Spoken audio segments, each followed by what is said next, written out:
Hey friends, my name is Nate Nims. Thank you for joining me today. We're on our Enneagram journey looking at the Enneagram through the text, The Road Back to You. That's been sort of our guide on these spiritual practice Thursdays, because on these Thursdays we have tried to remember that in order to know God, in order to be able to love our neighbor as we love ourselves and love God with our heart, whole, mind, and strength, we have to be able to know ourselves. As the Protestant reformer John Calvin said, to know God, you must know yourself. And so the Enneagram is this tool that we've been looking at that explores self-awareness, mindfulness, and being aware of who you are and how you respond to life so that you can respond and not just react.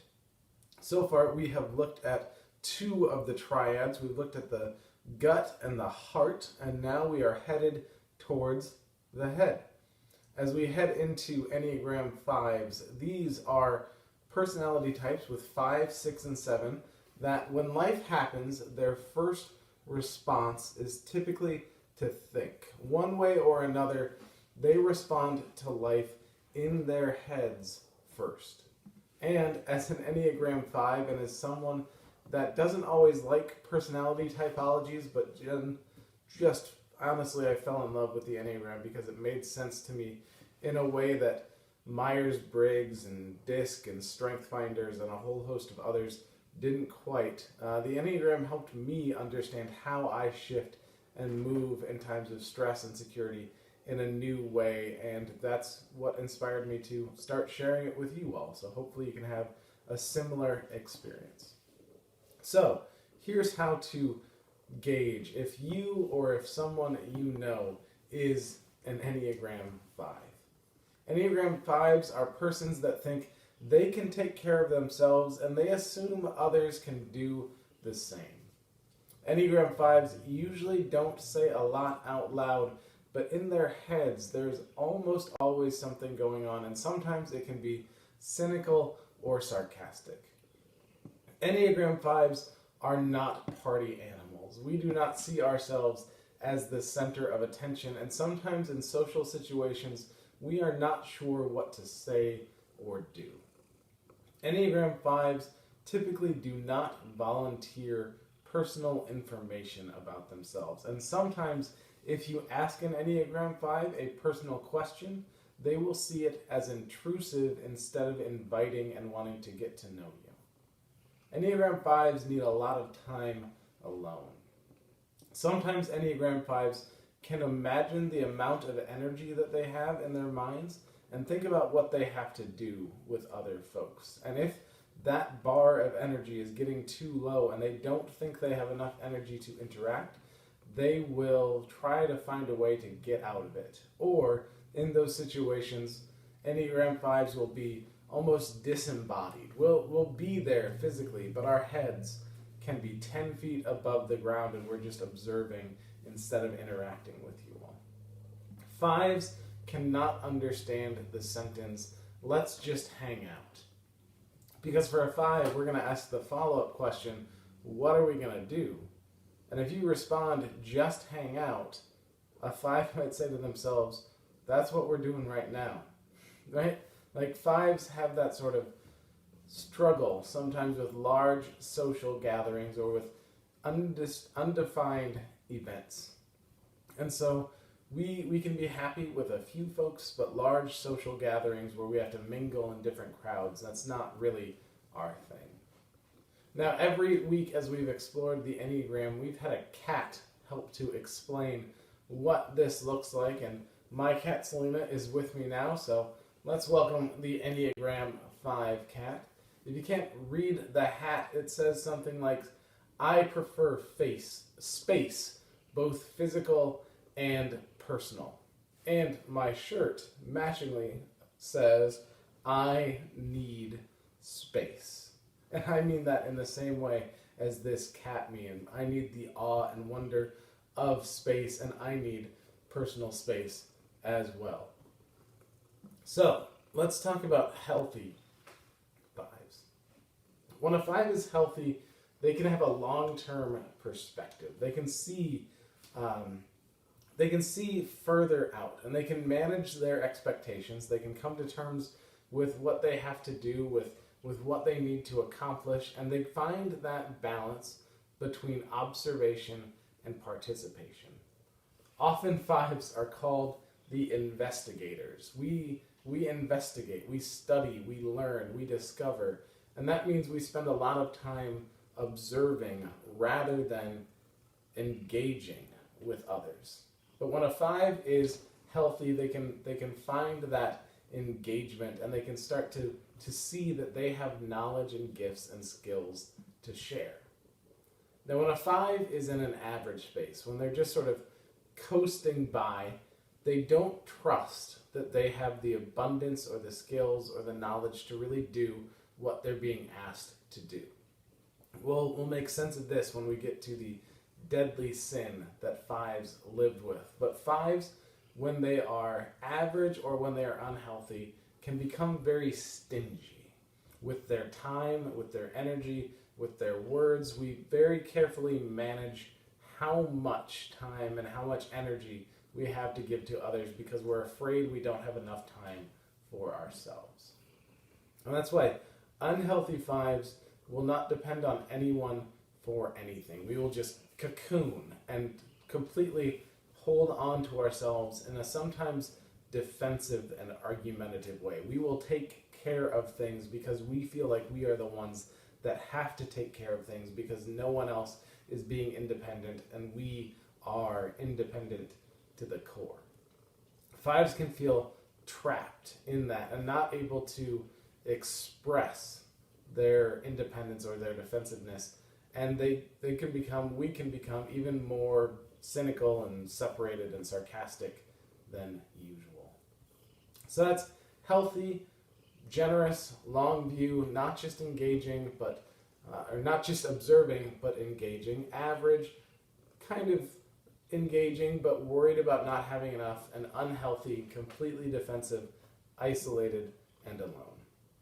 Now, each week we've shared a bit about how different folks enjoy their personality type. And for myself, what I enjoy about being a five is just how much we take in. I can take our dog Leo on a walk and notice things in different yards and notice the work that people have done in the past few months. I can observe little things down the road. I can read a book and pick up on small details or references to other books. And I just enjoy how much there is to take in and observe and see and learn.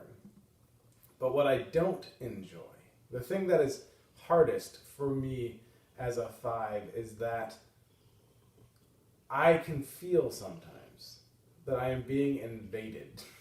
And I know I have to tell myself they aren't invading you, they are trying to get to know you.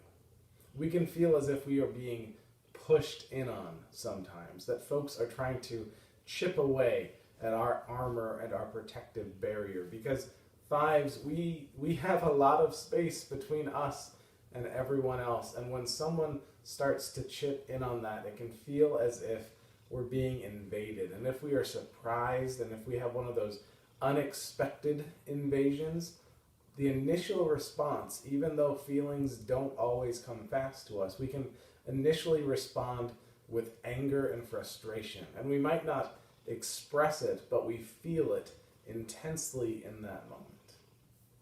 And so what I wish folks would understand about fives is that sometimes we're just going to take things slowly.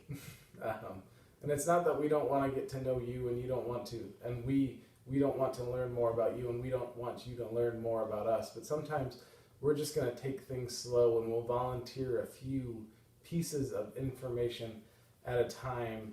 And a lot of times the stereotype of the five is a detached professor, right? That sort of aloofness, that sort of walking around with the briefcase that's falling open and the papers fly out. That sort of absent-minded professor can be a stereotype of the five, and there's some truth to that. We can be aloof, we can be distracted, we can be, disheveled like that. but we do want to get to know you, and we hope you want to get to know us as well. So here's some questions to consider if you or if someone you know is a 5. Do you tend to keep to yourself? And do you only have a few folks that you tell your feelings to? And when it comes to your feelings and emotions, do you have to think about them? Right? When someone says, "How do you feel?" do you not necessarily know what to say in that moment? Do you pause and say, "Let me think about it"?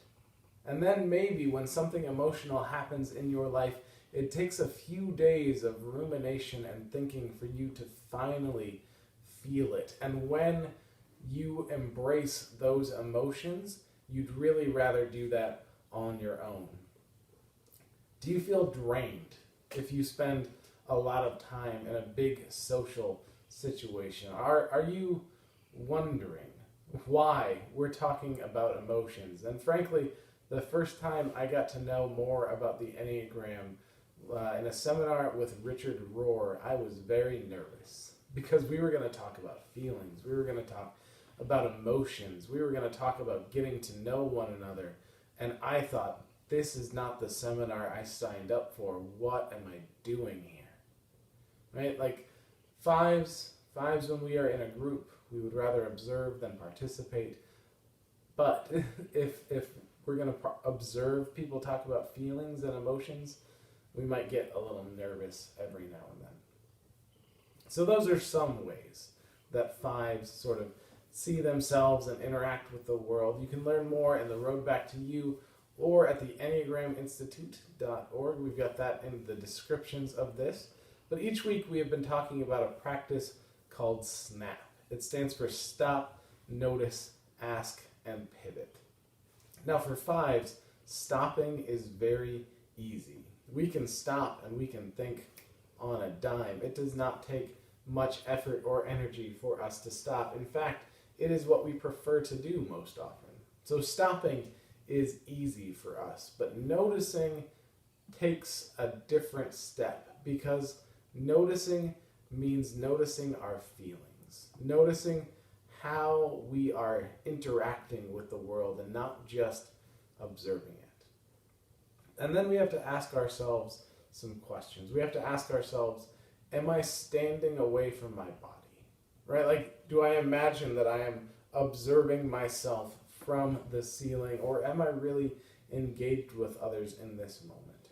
We have to ask ourselves, do I believe that I have the skills and energy and the resources to do what I am being asked to do? We have to ask ourselves, do I really think that there is enough resources in my own spirit to make it through? Do I have enough energy? Do I have enough intelligence? Do I have enough skills to do that? And if I don't think so, why not? Or what do I need to learn? So that's stop, notice, ask, and then pivot. And the pivot for 5s can be just engaging with others. It can be admitting that no one knows everything, and it's okay to know that you don't know everything. It can be asking others for clarifying information, engaging with them instead of speaking at or to them. So that is a bit of SNAP and a bit of the mindfulness that we have been looking at each week for the Enneagram. But now let's talk about stress and security. Because when you notice yourself moving in times of stress or moving towards times of security, that's when it can be good to practice of stopping, of noticing, of asking, and pivoting. So each week we've looked at how the Enneagram moves to a different sort of center of gravity in times of stress and in times of security. So in stress, the arrow pointing away from 5 goes to 7. And we'll get to 7 in a couple weeks, but when 5s are in stress, they become not themselves. They become hoarding and clinging, and their world gets smaller and smaller, and we turn our attention away from others, which already can be limited, but in stress gets even more limited, and we close ourselves down and we focus solely on our independence.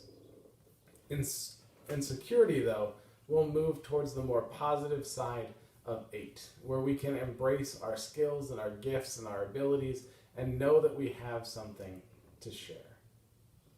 That is a very quick and brief overview of the Enneagram and Enneagram 5s. Hopefully that helps you know a bit about me, and I've enjoyed this Enneagram journey. We've got 2 more weeks to go, so I hope you will be back next week as we look at Enneagram 6s. Then we'll wrap things up with Enneagram 7s, and then we will continue to explore more spiritual practices together. So thank you for joining me, and we'll see you next time.